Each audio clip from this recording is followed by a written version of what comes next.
আপকি আদালতে সুপারস্টার অক্ষয় কুমারের বিরুদ্ধে অভিযোগ হলো যে উনি সারাক্ষণ পয়সা কামানোতেই বেশি মনোযোগী। আপনি যেখানেই যান পাবলিক ফাংশনে তো গান বাজে, তু पैसे पर क्यों मरती है बारिश कर दे पैसे की। লোক বলে যে অক্ষয় কুমার টাকা খুব ভালোবাসে, নোটের বৃষ্টি হয়। সবার প্রথমে তো আমি তো আর কাউকে পয়সা কামিয়ে থাকলে কাউকে লুট করে তো কামাইনি। আজ আমি কাজ করে কামিয়েছি 8 বছর ধরে। I have been the highest tax payer. তো এটা বলা যাবে না যে আমি মানি মাইন্ডেড অর এনিথিং। মানি হলো খুব ইম্পর্টেন্ট অ্যাসপেক্ট লাইফে। আপনাকে প্র্যাকটিক্যাল হতে হবে। বাজে কথা যদি কেউ বলে যে আমার কাছে টাকাটা কিছু নয়, পয়সা is an important factor. Am I right? কেউ একটা শের বলেছিলেন না, पैसा खुदा तो नहीं लेकिन खुदा की कसम खुदा से कम भी नहीं। হ্যাঁ, আমি আসলে অর্থ উপার্জন করি, নিজের ট্যাক্স ভরি, আর আমি ওই টাকা দিয়ে যথেষ্ট সেবাও করি। এটা আমার ধর্ম, এটা আমার ধরন। এখন যে যা ইচ্ছেই বলুক না কেন, আমি এখন অন্যের কথা শুনে কখনো বিশ্বাস করতে পারি না। আমার মন জানে যে আমি কি করছি। That is more than enough. দেখুন আমি বলছি যে এই কথাটা কেন শুরু হয়েছিল। একটা সময় ছিল যখন আপনি বলতেন যে ভাই আমাকে দিয়ে যা খুশি করিয়ে নাও, নাচাও, ফিতে কাটাও, ব্যাস শুধু টাকাটা দিয়ে দাও। যদি আপনি ফিতে কেটে টাকা আসে তো নেওয়া উচিত নাকি না? প্রবলেমটা কোথায়? কিসের প্রবলেম? কোনো মানুষ আপনাকে দেবার জন্য তৈরি যে আমার বার্থডেতে আসুন, আমি আপনাকে দেব, তাতে প্রবলেম কি? কেউ বলছে যে আমার বিয়েতে এসে can you just do performance just for 8 minutes or 9 minutes. কি প্রবলেম? ও টাকা দিতে তৈরি আছে, ওরাও আনন্দ পাচ্ছে, ওদের বাচ্চারাও খুশি হচ্ছে সেখানে, আর আমিও খুশি হই, আনন্দে সামিল হচ্ছি, আর ওদের খুশিতে আমি টাকাও পাচ্ছি, তো সমস্যা কোথায়? আর দেখুন, যতক্ষণ আপনি কারোর থেকে চুরি করছেন না, যতক্ষণ আপনি কাউকে লুট করছেন না, আপনি পরিশ্রম করছেন, ততক্ষণ কোনো প্রবলেম নেই। আমার মনে হয় কোনো প্রবলেম নেই। এখানে যতজন লোকই বসে আছেন সবাই নিশ্চয়ই সবাই কাজ করছে টাকার জন্য। I don't care what they have to say, money minded not money minded. আমি জীবনে তো অনেকবার এমন হয়েছে যে স্যার আমার প্রডিউসার ফিল্ম বানাতেই পারছেন না, কারণ ওর কাছে অনেক আগের কথা বলছি না, টাকা নিইনি আমি নিজে টাকা দিয়ে ওদের ফিল্ম কমপ্লিট করিয়েছি। এখনো পর্যন্ত আমি প্রায় 150টা ছবি করেছি। আমার একটাও ফিল্ম, রজত স্যার, একটা ফিল্মও ক্যানে নেই। সব ফিল্ম যত শুরু হয়েছে প্রত্যেকটা ফিল্ম রিলিজ করেছে, শুধু একটা ছেড়ে যার নাম বদলানো হয়েছিল, পূরব কি লায়লা পশ্চিম কা ছায়লা। ওই একটাই ফিল্ম ছিল যেটা নাম পাল্টে দেওয়া হয়। তো আজ পর্যন্ত ফিল্ম যেটা ক্যানে পড়ে রয়েছে, and I have tried my level best to get that film complete and even get ready and giving out. না হলে আমার জীবনে এমন কোনো ফিল্ম নেই যেটা আমি রিলিজ করাইনি। দ্বিতীয় কথা, আরেকটা, অনেক সময় এমন হয় স্যার ফিল্ম ফ্লপ হয়ে যায়। আপনি ইন্ডাস্ট্রির ভেতরের অনেকেই তো জানেন স্যার, আপনি ইন্ডাস্ট্রির ভেতরে অনেক প্রডিউসারকেও জানেন স্যার। আপনি কোনো প্রডিউসারকে প্রশ্ন করে নিন, যখন ফিল্ম চলে না তো ওদের অনেক লোকসান হয়ে যায়। তো আমি প্রথম মানুষ যে এসে ওদেরকে বলি, don't pay me my remaining money, finish it off. আমি নিজে ওদের চেক ফেরত দিয়ে দিই। এটা কারণ হতে পারে যে কখনো কপিলের শোয়ে আমি বলে দিয়েছি যে এই শোয়ে ও আমাকে জিজ্ঞাসা করেছিল, 3টে এপিসোড হয়ে গেছে নেটফ্লিক্সে, আপনি আসেনি। আমি বললি বেটা টাকাই পাইনি তো আমি কেন আসবো? তো আমি মজায় মজায় এরকম কথা, অনেক কথাই বলে ফেলি, এবং সেটা হলো ফান। কিন্তু তার মানে তো এই নয় যে তুমি ডিসিশন নিয়ে নেবে আমি মানি মাইন্ডেড পারসন। I don't. মজা করেও এরকম কথা বললেই কিন্তু একটা পারসেপশন তৈরি হয়ে যায়। কিন্তু সেই পারসেপশনকে নিয়ে যদি আমি নিজে এইভাবে ধরে রাখি আর নিজেকে বলি যে না এমন কথা আর কখনো বলবো না, I am leaving my life, এটা স্ট্রেস নিয়ে থাকবো নাকি যে কে কি বললো আমার সম্বন্ধে? তাতে আরে আমি ভাববো যে আমাকে আমার জীবনটা কাটাতে হবে, এটা আমার জীবন, আমি একটাই জীবন তো পেয়েছি, এই জীবনটাই, এটাই, this is hell, this is heaven. Heaven বলে ওপরে কিছু নেই, এটাই আমার বিশ্বাস। আমি গড আমাকে এখানে পাঠিয়েছে এখানে এনজয় করতে, আর আমি এনজয় করব আমার জীবনে। আমি তো এটা ভাববো না যে অন্য লোকে কে কি ভাবছে। আমি তোমাদের বলছি, নিজেদেরকে জীবনকে যেভাবে চাও সেভাবে এনজয় করো। অন্যের কথাগুলো শুনে অন্যের জীবনের মতন করে হয়ে চেষ্টা কখনো করো না, because you have to satisfy yourself. Thank you. Akshay, আচ্ছা বলুন তো, এটা বলতে আপনার কি প্রবলেম হয় যে আপনি আপনার নিজের টাকায় মানুষকে সাহায্য করেন, কোটি কোটি টাকা দেন, এই কথাটা বলতে আপনার কোথায় বাধে? যখন আপনি কাউকে টাকা দেন না যে কোনো সংস্থায়, আমি এটা বলছি, এটা আমার নিজের এক্সপিরিয়েন্স, সেটা সাহায্য বলবেন না, ওটাকে বলবেন সেবা, ওটাকে বলুন আপনার নিজের ধর্ম। এটা এটা ভুল কথা যে আমরা ভাবি আমরা একটা চ্যারিটি করছি। এই word charity, word donation, it is a wrong word. I wish যে প্রত্যেককে সবাই রিয়ালাইজ করুক, ইটস নট আ চ্যারিটি। আমরা চ্যারিটি, আমাদের কাছে যে টাকা আসে, আমরা এর যোগ্য নয় যে আমরা কাউকে চ্যারিটি করি। ভগবান আমাদের দেয় যাতে আমরা আমাদের ধর্ম পালন করি। That is what I think. দেখুন, কখনো কখনো আমার মনে হয় যে আপনি আপনার যে ইমেজ বানিয়েছেন, যে কথা আপনি বলেন যে সব কাজ টাকার জন্য করেন, আর যখন টাকা দেন আর এক হাতে, তখন সেটা বলতে চান না। আমি ডিটেল বার করেছি, ক্যান্সারের জন্যে, এডুকেশনের জন্যে, ফ্লাড রিলিফের জন্যে কোটি কোটি টাকা আপনি দিয়েছেন। এখন পাঞ্জাবে কোটি কোটি টাকা ডোনেট করেছেন।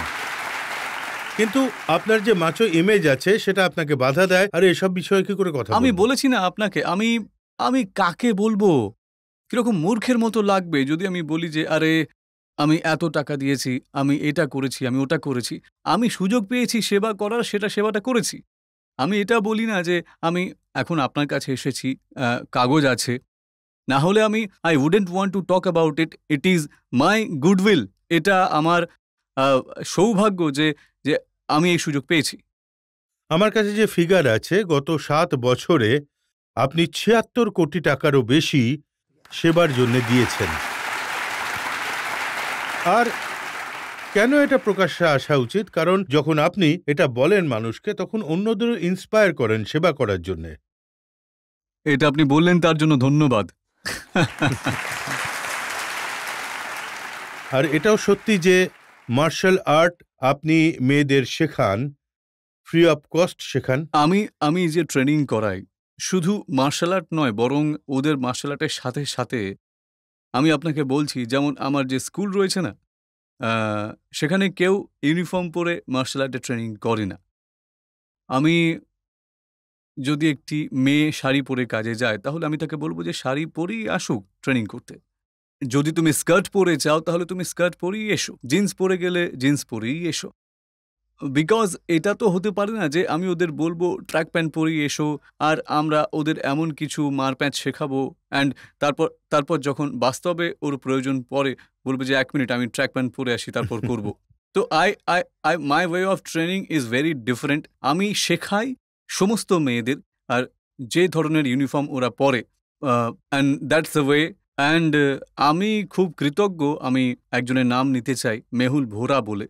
তো ও আমার জন্য পুরো ব্যবস্থাটা করে দিয়েছে। মেয়েদের সেলফ ডিফেন্স শেখান? একদম একদম। আপনি নিজে শেখান নাকি? না, একেবারেই না। আমাদের কাছে প্রায় 3 থেকে 4 হাজার ব্ল্যাক বেল্ট আছে। ওরা এই সব কিছু শেখায়। এবং I am also very thankful to them also, কারণ ওরাও আপনাদেরকে বলছি খুব কম টাকায় নেয় শেখানোর জন্য, করার জন্য। And I also I run একটা টুর্নামেন্টও, মার্শাল আর্ট টুর্নামেন্ট, যেখানে 5,000 ব্ল্যাক বেল্ট আসে, and they come and they fight each other ওই টুর্নামেন্টের মধ্যেও। যখন আপনি আপনার ইয়াং বয়সে মার্শাল আর্ট শিখতেন, তো আপনার কি মনে হয়নি যে এর কোনো ভ্যালু নেই, কোনো টাকা নেই, শুধু একটা মেডেল হাতে ধরিয়ে দেয়? একদম আপনি ঠিক বলেছেন যে আমরা কোনো টুর্নামেন্টে গেলেও একটা সার্টিফিকেট দিয়ে দিই, আর একটা মেডেল দিয়ে দেয়, যেটা আসলে সোনার হয় না। বলে যে গোল্ড মেডেল পেয়েছে, ব্যাস হলুদ রঙের হয়, তো সোনা বলে। আমি একটা আইডিয়া নিয়েছি যে আমার টুর্নামেন্টে কেউ যখন গোল্ড মেডেল জেতে তাকে আমি 1 লক্ষ টাকা দিই। আর আমি আপনাদেরকে বলি, একটা কথা আমি আপনাদের জানাচ্ছি যে যে আমি দেখেছি ওই 1,08 বছরের বাচ্চা যখন ওই 1 লক্ষ নিজের মা বাবার কাছে নিয়ে যায়, ওর মা তখন বলে যে আমার রোজগারের পুত্র, আমার রোজগার করা ছেলে। আর ওই যে পরিবারের কাছে 1 লক্ষ টাকা মনে হয় না, তখন আমি মনে করি ওটা 100 কোটির থেকে অনেক বড়। আমার এটাই প্রশ্ন যে মার্শাল আর্টস শেখার জন্য আপনি নিজেকে কিভাবে প্রস্তুত করেছিলেন? সত্যি না মিথ্যে বলবো? যেমন সত্যি বলবো তো? হ্যাঁ, তোমাকে সত্যিই বলছি, আদালতে আছি, সত্যিই বলবো। আমি বোধহয় 9 বছরের ছিলাম। তো আমার প্রতিবেশী ছিল, ওর নাম ছিল রাজেন্দ্র। আর ও মার্শাল আর্ট শিখতে যেত। আর ও যখন শিখে আসতো, ও তখন ওই কিক টিক করতে পারতো। আর বিল্ডিংয়ে যত মেয়েরা ছিল ও তাদের কিক দেখাতো। তো he had become very famous. তো মেয়েরা যারা খুব ইমপ্রেসড হতো, আর এই ব্যাপারটা আমার বরদাস্তই হতো না। তো এটা আমার বরদাস্তই হয়নি। তো তখন বলি যে না ড্যাডি, আমিও শিখতে চাই, আমিও ইমপ্রেস করব মেয়েদের। তারপর আমি গিয়ে মার্শাল আর্ট শিখতে শুরু করে দিই। তারপর আমি সেই দিন ছিল মেয়েদের ইমপ্রেস করার চক্করে আমি আজকের দিনে পৌঁছেছি। So that is what inspired me. তো তুমিও ইন্সপায়ার্ড হও কোনো মেয়ের জন্য, মার্শাল আর্ট শেখা শুরু করো। আমাদের মতো ছেলেদের আপনি কি অ্যাডভাইস দেবেন স্যার? আমাদের মতো মানুষের জন্য? হ্যাঁ, মানে বলতে চাইছি যে অ্যাডভাইস কি দেবেন যদি মার্শাল আর্ট শিখতে চাই? না, ও বলতে চাইছে যে যারা বাচ্চা এর মতো, যাদের বডি স্ট্রাকচার ভালো নয়, যারা একটু দুর্বল, তারা কি মার্শাল আর্ট শিখতে পারে? কেন শিখতে পারবে না? আপনি সবার আগে শিখতে পারবেন, কারণ আপনি পারফেক্টলি। আমি কি নাম বললেন আপনার? তানিশ শ্রাবণ। তানিশ, তুমি অবশ্যই শিখতে পারবে। আর বিকজ দেখো, ভগবান তোমাকে খুব ভালো হাইটটা দিয়েছেন। I am a huge fan of your hair, by the way. You have lovely curly hair. তুমি একজন লাভলি গুড লুকিং বয়, এবং তুমি লম্বা, এবং তোমার তোমার তোমার লং লেগ আছে। তুমি perfect for martial art. I think you should go and learn. You can do kudo অথবা you can do taekwondo. You should take up any martial art. I think প্রত্যেকটা মানুষ ইন্ডিয়ার শেখা উচিত যে মার্শাল আর্ট, সে ছেলে হোক মেয়ে হোক। কারণ এটা শুধুমাত্র সেলফ ডিফেন্স শেখায় না, এটা আমাদের শেখায় ডিসিপ্লিন, যেটা খুব important aspect of living life. আমি এই কথাটাই বলবো স্যার আপনার শোয়ের মাধ্যমে, যে সমস্ত লোকেদেরই মার্শাল আর্ট, সেলফ ডিফেন্স অবশ্যই শেখা উচিত। এটা যদি স্কুলে ইন্ট্রোডিউস করা হয় তাহলে ভালো হবে। স্যার করে, কিন্তু সেটা এমনভাবে রাখা হয় যে স্কুলের পরে করো। তো অনেক বাচ্চা ছুটির পরে আর থাকেই না, মা বাবা বলে ঘরে তাড়াতাড়ি ফিরে এসো, বাচ্চারা আর করে না। আমি বলি স্কুলে একটা পিরিয়ড হওয়া উচিত, করা হোক ততটাই ইম্পর্টেন্ট যতটা জিওগ্রাফি অথবা হিস্ট্রি বা maths. That is what I think sir. এটা খুব ভালো কথা বললেন আপনি। স্যার, আপনার একটি মুভি আছে যার নাম হেরাফেরি, তাতে একটা পোস্ট খুব ভাইরাল হয়েছে। তো সেটা দেখে অনেক আপনার ফ্যান আর ক্রিকেটার সেটাকে কপি করে। স্যার, ওটাকে একবার করে দেখাবেন কি প্লিজ? ঠিক আছে, থ্যাংক ইউ স্যার। আসলে বোধহয় এই জন্য যে সূর্যকুমার যাদব করেছিল, তো খুব পাবলিকের মধ্যে পপুলার হয়ে গেছে। আমিও তো জানতাম না, যেটা মানে আমি আপনাকে বললাম না যে আমি জানতামই না এই মিমস আর এইসব জিনিস ভবিষ্যতে হতে চলেছে। আমারও মনে আছে, আমি এমনি দাঁড়িয়ে পড়ি, আর তারপর যেটা হয় ওই পোজ খুব ফেমাস হয়ে গেল। আসুন পোজটা করে নি, 1 মিনিট। রাজতজি, আপনিও আসবেন নাকি? ওকে, কাম অন এভরিবডি, পোজ। তা আপনাদের সবার পোজটা মনে আছে তো? রেডি?